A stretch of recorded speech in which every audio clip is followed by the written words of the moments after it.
নমস্কাৰ ছাত্ৰ ছাত্ৰীসকল। আগৰটো ভিডিঅ'ত আমি কোষীয় শ্বসন কাক বোলে, শ্বসন মানে কি বা শ্বসন কাক বোলে, শ্বসন কেই প্ৰকাৰৰ, কোন প্ৰকাৰ শ্বসন আমাৰ দেহত সম্পন্ন হয়, শ্বসনৰ পাৰ্থক্য কি কি বা শ্বসনক কি কি কামত ব্যৱহাৰ কৰা হয় আদি কথাবিলাক আমি শিকিছিলোঁ। আজি আমি শিকিম আমি কেতিয়াবা অধিক সময় ধৰি কঠোৰ পৰিশ্ৰম কৰিলে আমাৰ পেশীত আমি বিষ অনুভৱ কৰোঁ। তেনেকুৱা আমাৰ বিষ অনুভৱ কিয় হয় সেই বিষয়ে আমি শিকিম। আমি যেতিয়া অধিক সময় ধৰি কঠোৰ শাৰীৰিক পৰিশ্ৰম কৰোঁ, সেই কঠোৰ শাৰীৰিক পৰিশ্ৰম কৰাৰ পিছত আমাৰ বিষ অনুভৱ হয়। এই বিষ অনুভৱ হোৱাৰ মূল কাৰণ হৈছে তেনে শ্ৰম কৰাৰ ফলত আমাৰ দেহত অধিক শক্তিৰ প্ৰয়োজন হয়, যি শক্তি কেৱল সবাতশ্বসনে পূৰাব নোৱাৰে, যাৰ ফলত আমাৰ দেহত সবাতশ্বসনৰ পৰিৱৰ্তে অবাতশ্বসন হ'বলৈ আৰম্ভ কৰে।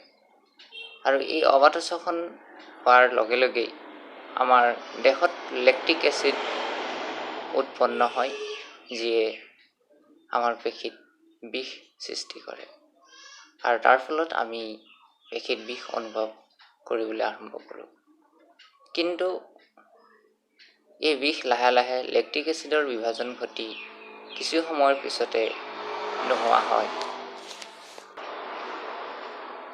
এতিয়া আমি শিকিম শ্বাস প্ৰশ্বাস প্ৰক্ৰিয়াটো কেনেকৈ সম্পন্ন হয় বা শ্বাস প্ৰশ্বাস কাৰ্য আমাৰ দেহত কেনেদৰে হয়।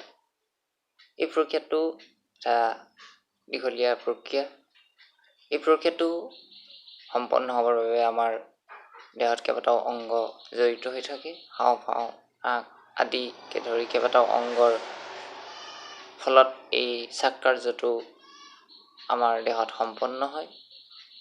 আমি উশাহ লোৱাৰ আৰম্ভণিতে আমাৰ যি মধ্যছন্দা আছে, সেই মধ্যছন্দাখন কোচ খাই তললৈ নামে আৰু একে সময়তে কামিহাড়ৰ মাজৰ পেশীবোৰো কোচ খায়। লগে লগে কামিহাড়বোৰ ওপৰলৈ উঠে আৰু বাহিৰৰ ফালে আগবাঢ়ে।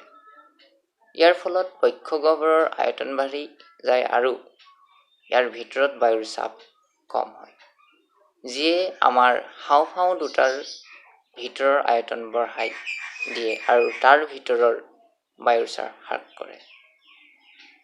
ফলত এই নিম্ন বায়ুৰ চাপ পূৰণৰ বাবে বাহিৰৰ পৰিৱেশৰ বায়ু প্ৰৱেশ কৰি ক্ৰমে নাসাৰন্ধ্ৰ, শ্বাসনলী আদিৰে আহি হাওঁফাওঁ দুটা পূৰাই দিয়ে, যাক আমি শ্বাস লোৱা বা উশাহ লোৱা বুলি কওঁ।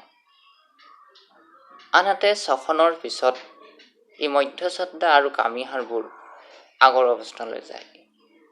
ফলত প্ৰথমে বক্ষগহ্বৰৰ আৰু পিছত হাওঁফাওঁৰ ভিতৰত আয়তন হ্ৰাস পায়। ইয়াৰ ভিতৰত বায়ুৰ চাপ বাঢ়ি যায়। এই চাপে হাওঁফাওঁৰ বায়ুৰ শ্বাসনলী, নাসাৰন্ধ্ৰ আদিয়ে বাহিৰলৈ উলিয়াই দিয়ে। ইয়াকে আমি প্ৰশ্বাস বুলি কওঁ।